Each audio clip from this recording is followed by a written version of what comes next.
La carta del apóstol Pablo a los Gálatas, capítulo 1.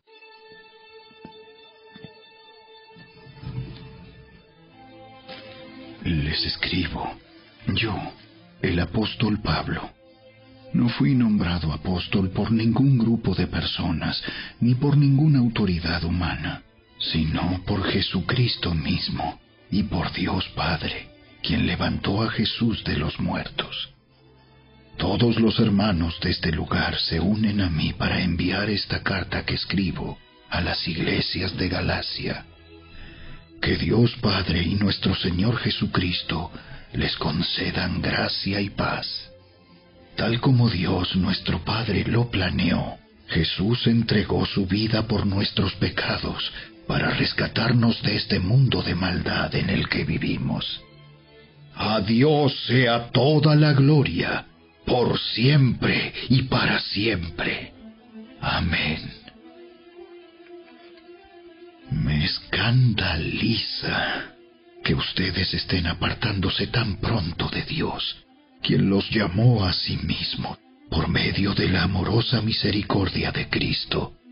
Están siguiendo un evangelio diferente que aparenta ser la buena noticia, pero no lo es en absoluto. Están siendo engañados por los que a propósito distorsionan la verdad acerca de Cristo. Si alguien, ya sea nosotros o incluso un ángel del cielo, les predica otra buena noticia diferente de la que nosotros les hemos predicado, que le caiga la maldición de Dios. Repito lo que ya hemos dicho. Si alguien predica otra buena noticia distinta de la que ustedes han recibido, que esa persona sea maldita. Queda claro que no es mi intención ganarme el favor de la gente, sino el de Dios. Si mi objetivo fuera agradar a la gente, no sería un siervo de Cristo. Amados hermanos, quiero que entiendan que el mensaje del Evangelio que predico no se basa en un simple razonamiento humano. No recibí mi mensaje de ninguna fuente humana, ni nadie me lo enseñó. En cambio, lo recibí por revelación directa de Jesucristo. Ustedes saben cómo me comportaba cuando pertenecía a la religión judía y cómo perseguí con violencia la iglesia de Dios. Hice todo lo posible por destruirla. Yo superaba ampliamente a mis compatriotas judíos en mi celo por las tradiciones de mis antepasados. Pero aún antes de que yo naciera, Dios me eligió y me llamó por su gracia maravillosa. Luego, le agradó revelarme a su Hijo para que yo proclamara a los gentiles la buena noticia acerca de Jesús. Cuando esto sucedió, no me apresuré a consultar con ningún ser humano. Tampoco subí a Jerusalén para pedir consejo de los que eran apóstoles antes que yo. En cambio, me fui a la región de Arabia y después regresé a la ciudad de Damasco. Luego, 3 años más tarde, fui a Jerusalén para conocer a Pedro y me quedé 15 días con él. El único otro apóstol que conocí en esos días fue Santiago, el hermano del Señor. Declaro delante de Dios que no es mentira lo que les escribo. Después de esa visita, me dirigí al norte, a las provincias de Siria y Cilicia, y aún así, las iglesias en Cristo que están en Judea todavía no me conocían personalmente. Todo lo que sabían de mí era lo que la gente decía. El que antes nos perseguía, ahora predica la misma fe que trataba de destruir. Y alababan a Dios por causa de mí.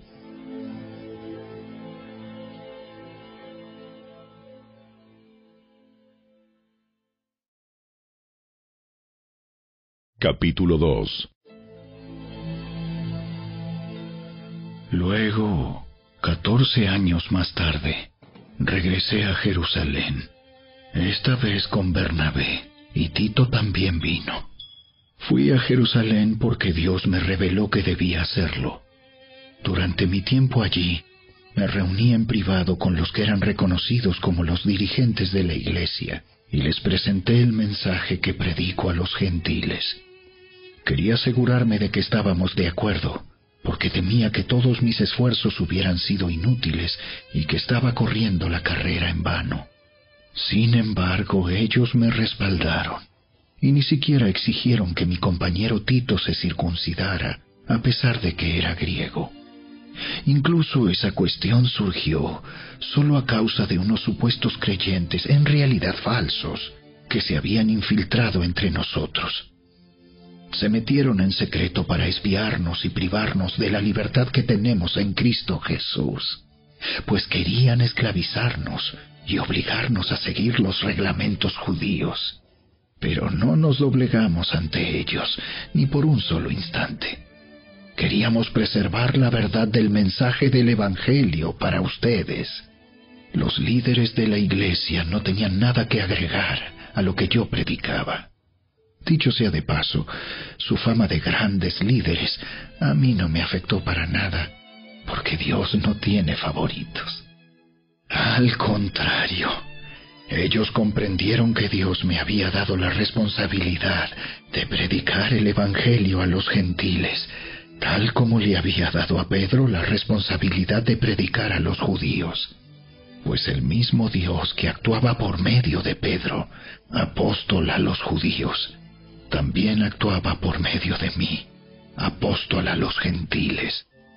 De hecho, Santiago, Pedro y Juan, quienes eran considerados pilares de la iglesia, reconocieron el don que Dios me había dado y nos aceptaron a Bernabé y a mí como sus colegas. Nos animaron a seguir predicando a los gentiles mientras ellos continuaban su tarea con los judíos. La única sugerencia que hicieron fue que siguiéramos ayudando a los pobres, algo que yo siempre tengo deseos de hacer. Pero cuando Pedro llegó a Antioquía, tuve que enfrentarlo cara a cara, porque él estaba muy equivocado en lo que hacía. Cuando llegó por primera vez, Pedro comía con los creyentes gentiles, quienes no estaban circuncidados. Pero después, cuando llegaron algunos amigos de Santiago, Pedro no quiso comer más con esos gentiles. Tenía miedo a la crítica de los que insistían en la necesidad de la circuncisión. Como resultado, otros creyentes judíos imitaron la hipocresía de Pedro. E incluso Bernabé se dejó llevar por esa hipocresía. Cuando vi que ellos no seguían la verdad del mensaje del Evangelio, le dije a Pedro delante de todos los demás: si tú, que eres judío de nacimiento, dejaste a un lado las leyes judías y vives como un gentil, ¿por qué ahora tratas de obligar a estos gentiles a seguir las tradiciones judías? Tú y yo somos judíos de nacimiento.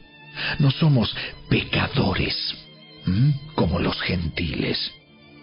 Sin embargo, sabemos que una persona es declarada justa ante Dios por la fe en Jesucristo y no por la obediencia a la ley. Y nosotros hemos creído en Cristo Jesús para poder ser declarados justos ante Dios por causa de nuestra fe en Cristo, y no porque hayamos obedecido la ley. Pues nadie jamás será declarado justo ante Dios mediante la obediencia a la ley.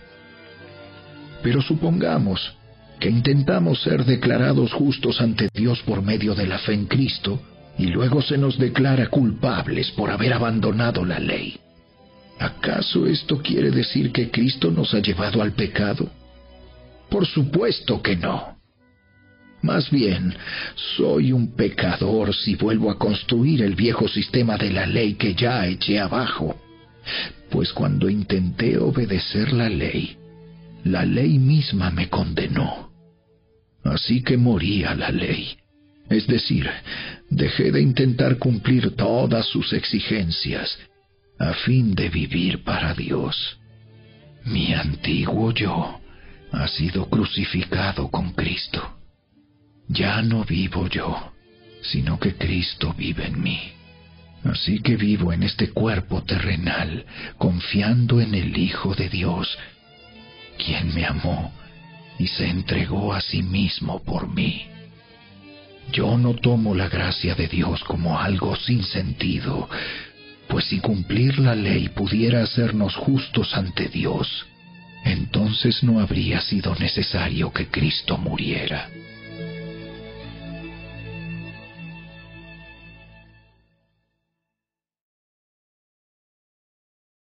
Capítulo 3. ¡Ay, Gálatas tontos! ¿Quién los ha hechizado? Pues el significado de la muerte de Jesucristo se les explicó con tanta claridad, como si lo hubieran visto morir en la cruz.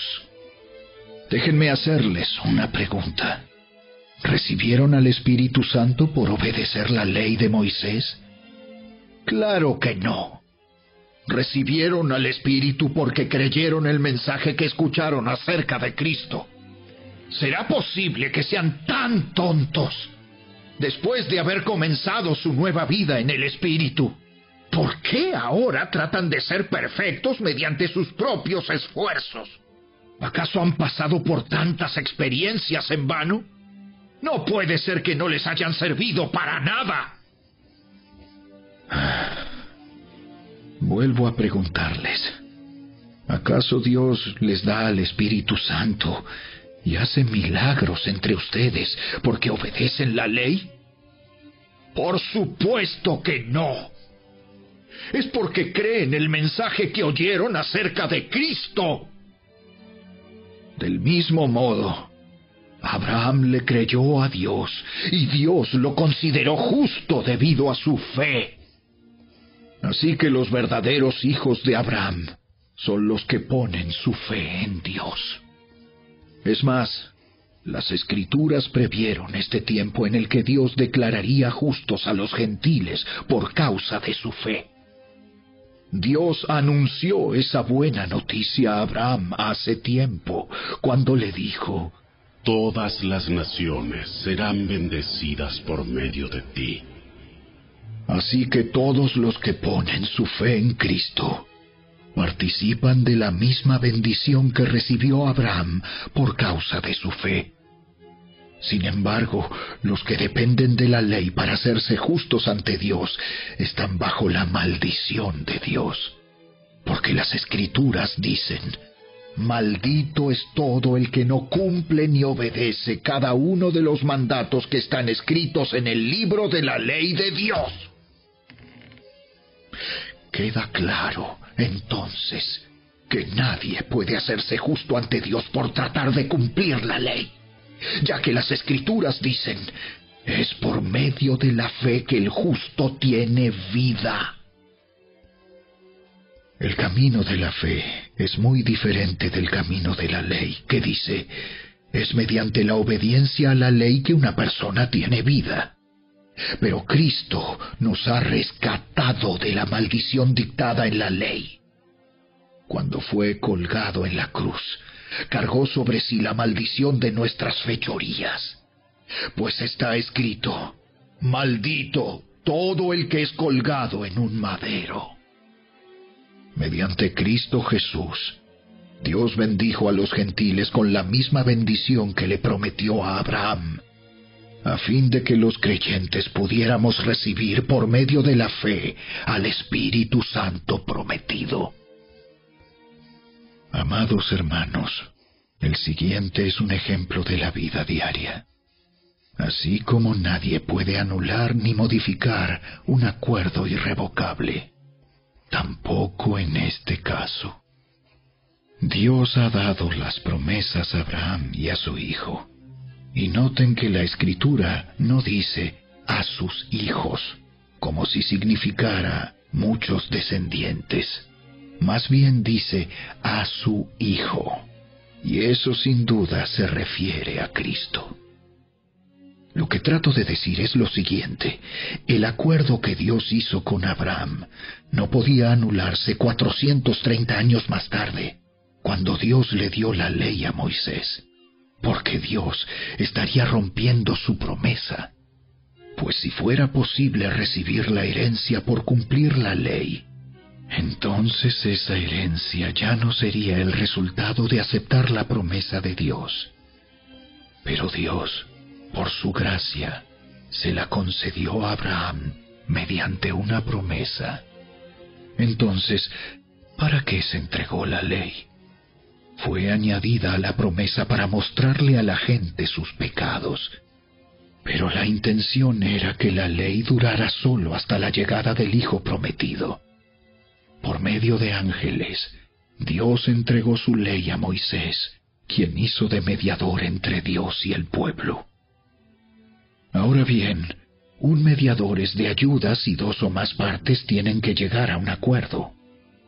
Pero Dios, quien es uno solo, no usó ningún mediador cuando le dio la promesa a Abraham. ¿Hay algún conflicto entonces entre la ley de Dios y las promesas de Dios? De ninguna manera. Si la ley pudiera darnos vida nueva, nosotros podríamos hacernos justos ante Dios por obedecerla. Pero las Escrituras declaran que todos somos prisioneros del pecado. Así que recibimos la promesa de libertad que Dios hizo únicamente por creer en Jesucristo. Antes de que se nos abriera el camino de la fe en Cristo, estábamos vigilados por la ley. Nos mantuvo en custodia protectora, por así decirlo, hasta que fuera revelado el camino de la fe. Dicho de otra manera, la ley fue nuestra tutora hasta que vino Cristo. Nos protegió hasta que se nos declarara justos ante Dios por medio de la fe. Y ahora que ha llegado el camino de la fe, ya no necesitamos que la ley sea nuestra tutora, pues todos ustedes son hijos de Dios por la fe en Cristo Jesús, y todos los que fueron unidos a Cristo en el bautismo se han puesto a Cristo como si se pusieran ropa nueva. Ya no hay judío ni gentil, esclavo ni libre, hombre ni mujer, porque todos ustedes son uno en Cristo Jesús. Y ahora que pertenecen a Cristo, son verdaderos hijos de Abraham, son sus herederos, y la promesa de Dios a Abraham les pertenece a ustedes.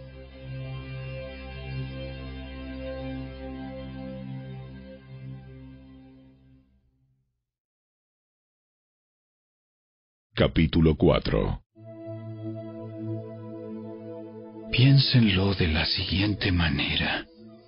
Si un padre muere y deja una herencia a sus hijos pequeños, esos niños no están en mejor situación que los esclavos hasta que se hagan mayores de edad, aunque son los verdaderos dueños de todas las posesiones de su padre. Tienen que obedecer a sus tutores hasta que cumplan la edad establecida por su padre. Eso mismo sucedía con nosotros antes de que viniera Cristo. Éramos como niños. Éramos esclavos de los principios espirituales básicos de este mundo. Sin embargo, cuando se cumplió el tiempo establecido, Dios envió a su Hijo, nacido de una mujer y sujeto a la ley. Dios lo envió para que comprara la libertad de los que éramos esclavos de la ley, a fin de poder adoptarnos como sus propios hijos. Y debido a que somos sus hijos, Dios envió al Espíritu de su Hijo a nuestro corazón, el cual nos impulsa a exclamar: Abba, Padre. Ahora ya no eres un esclavo, sino un hijo de Dios. Y como eres su hijo, Dios te ha hecho su heredero. Antes de conocer a Dios, ustedes los gentiles eran esclavos de los llamados dioses que ni siquiera existen. Así que ahora que conocen a Dios, o mejor dicho, ahora que Dios los conoce a ustedes, ¿Por qué quieren retroceder y convertirse otra vez en esclavos de los débiles e inútiles principios espirituales de este mundo? Pretenden ganarse el favor de Dios al cumplir con ciertos días o meses, estaciones o años. Temo por ustedes. Quizá todo el arduo trabajo que hice entre ustedes fue en vano. Amados hermanos, les ruego que vivan como yo, libres de esas cosas, pues yo llegué a ser como ustedes, los gentiles, libre de esas leyes. Ustedes no me trataron mal cuando les prediqué por primera vez. Sin duda, recordarán que yo estaba enfermo la primera vez que les llevé la buena noticia. Aunque mi condición los tentaba a no aceptarme, ustedes no me despreciaron ni me rechazaron.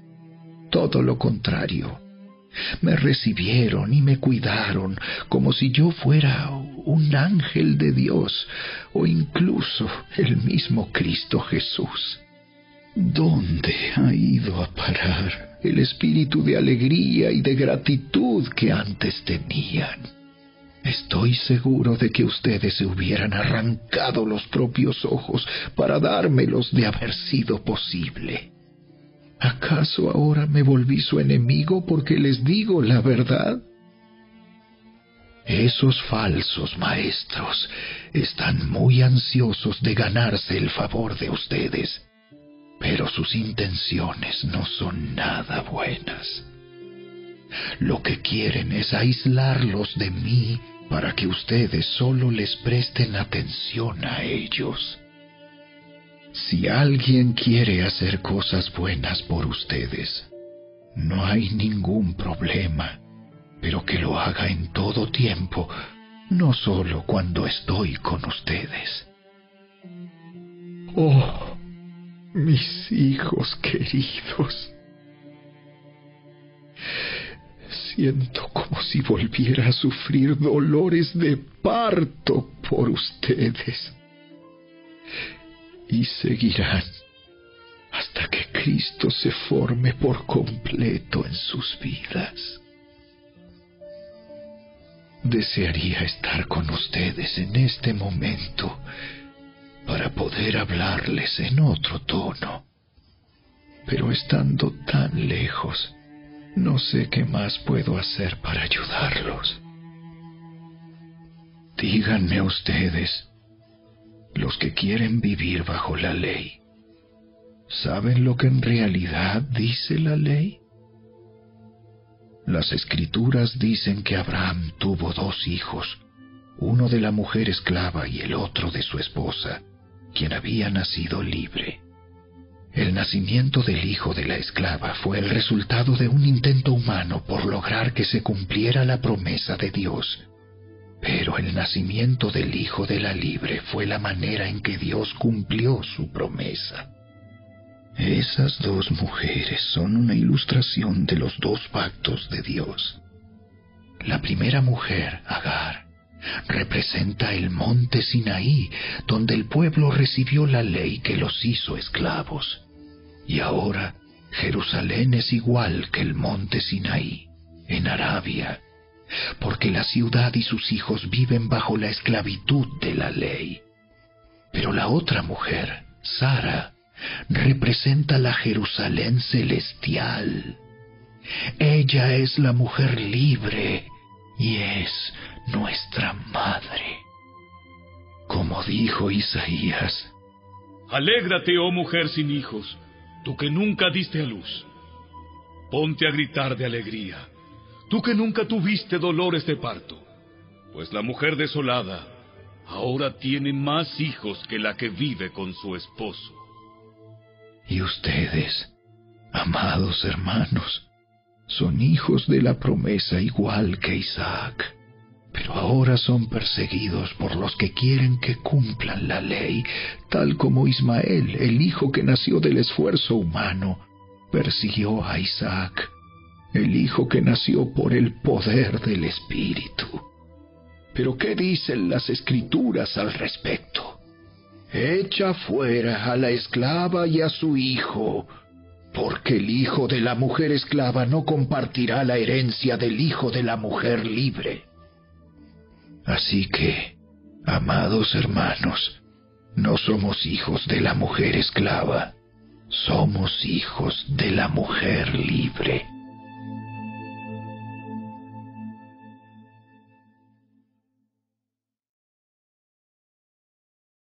Capítulo 5. Por lo tanto, Cristo en verdad nos ha libertado. Ahora asegúrense de permanecer libres y no se esclavicen de nuevo a la ley. Presten atención. Yo, Pablo, les digo lo siguiente. Si dependen de la circuncisión para hacerse justos ante Dios, entonces Cristo no les servirá de nada. Lo repito, si pretenden lograr el favor de Dios mediante la circuncisión, entonces están obligados a obedecer cada una de las ordenanzas de la ley de Moisés. Pues si ustedes pretenden hacerse justos ante Dios por cumplir la ley, han quedado separados de Cristo. Han caído de la gracia de Dios. Sin embargo, los que vivimos por el Espíritu esperamos con anhelo recibir por la fe la justicia que Dios nos ha prometido.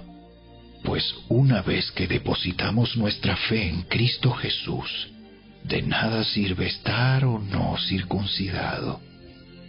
Lo importante es la fe que se expresa por medio del amor.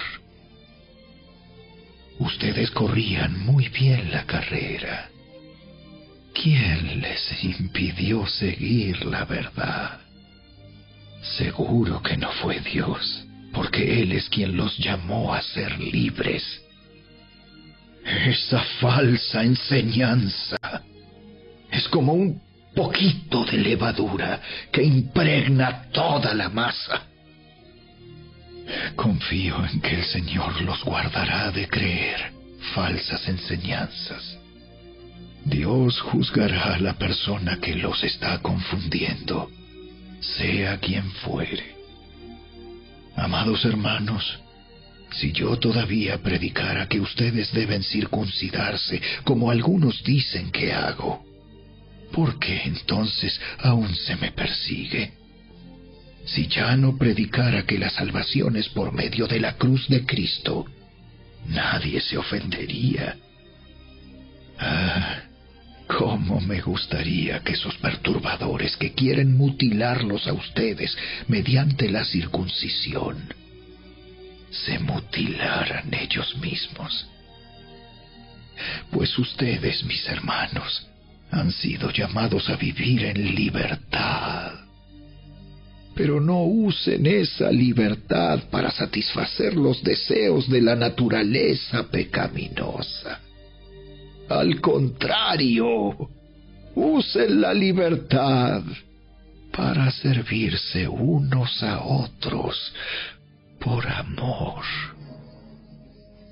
Pues toda la ley puede resumirse en un solo mandato: ama a tu prójimo como a ti mismo. Pero si están siempre mordiéndose y devorándose unos a otros, tengan cuidado. Corren peligro de destruirse unos a otros.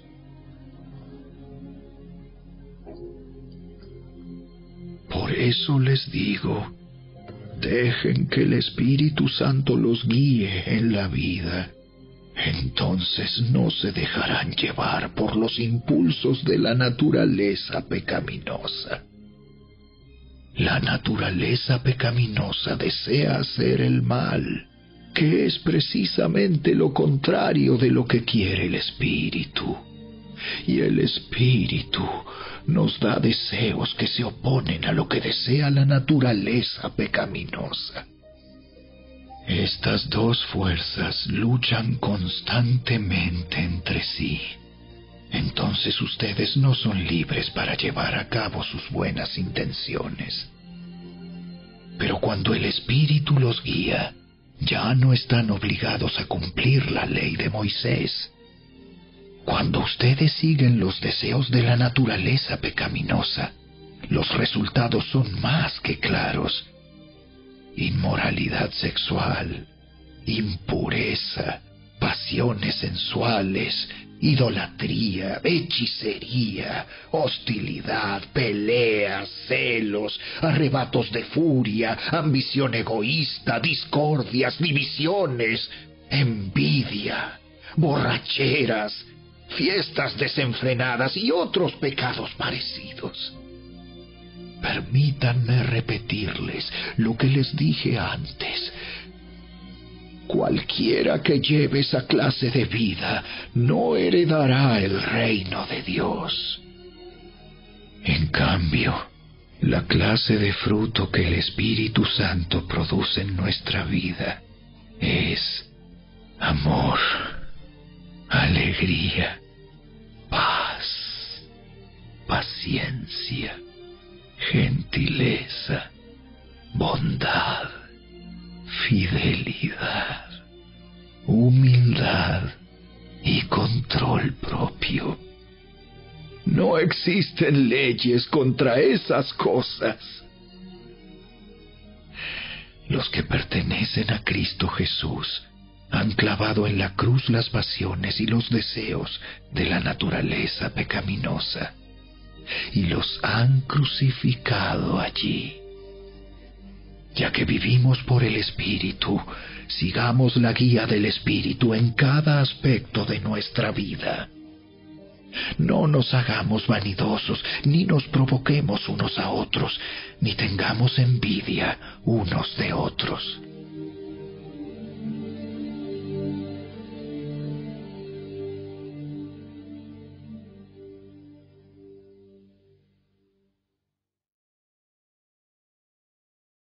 Capítulo 6.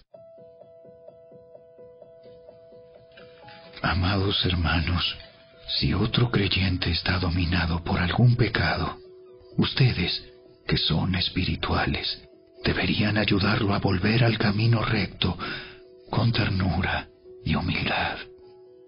Y tengan mucho cuidado de no caer ustedes en la misma tentación.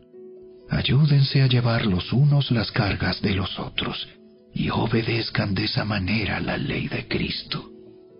Si te crees demasiado importante para ayudar a alguien, solo te engañas a ti mismo.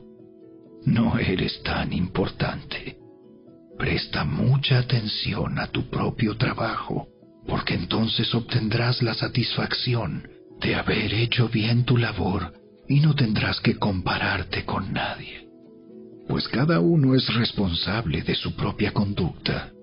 Los que reciben enseñanza de la palabra de Dios deberían proveer a las necesidades de sus maestros, compartiendo todas las cosas buenas con ellos. No se dejen engañar. Nadie puede burlarse de la justicia de Dios. Siempre se cosecha lo que se siembra. Los que viven solo para satisfacer los deseos de su propia naturaleza pecaminosa cosecharán de esa naturaleza destrucción y muerte. Pero los que viven para agradar al Espíritu, del Espíritu, cosecharán vida eterna. Así que no nos cansemos de hacer el bien. A su debido tiempo cosecharemos numerosas bendiciones si no nos damos por vencidos. Por lo tanto, siempre que tengamos la oportunidad, hagamos el bien a todos, en especial a los de la familia de la fe. Fíjense que uso letras grandes para escribirles de mi propio puño y letra estas últimas palabras. Los que tratan de obligarlos a circuncidarse lo hacen para quedar bien con otros. No quieren ser perseguidos por enseñar que solo la cruz de Cristo salva. Ni siquiera los que luchan a favor de la circuncisión cumplen toda la ley. Solo quieren que ustedes se circunciden para poder jactarse de ello y decir a todos que ustedes son sus discípulos. En cuanto a mí, que nunca me jacte de otra cosa que no sea la cruz de nuestro Señor Jesucristo. Debido a esa cruz, mi interés por este mundo fue crucificado, y el interés del mundo por mí también ha muerto. No importa si fuimos o no circuncidados, lo importante es que hayamos sido transformados en una creación nueva. Que la paz y la misericordia de Dios sean con todos los que viven según ese principio. Ellos son el nuevo pueblo de Dios. De ahora en adelante, que nadie me cause problemas con esas cosas, pues yo llevo en mi cuerpo cicatrices que muestran que pertenezco a Jesús. Amados hermanos, que la gracia de nuestro Señor Jesucristo sea con el espíritu de cada uno de ustedes. Amén.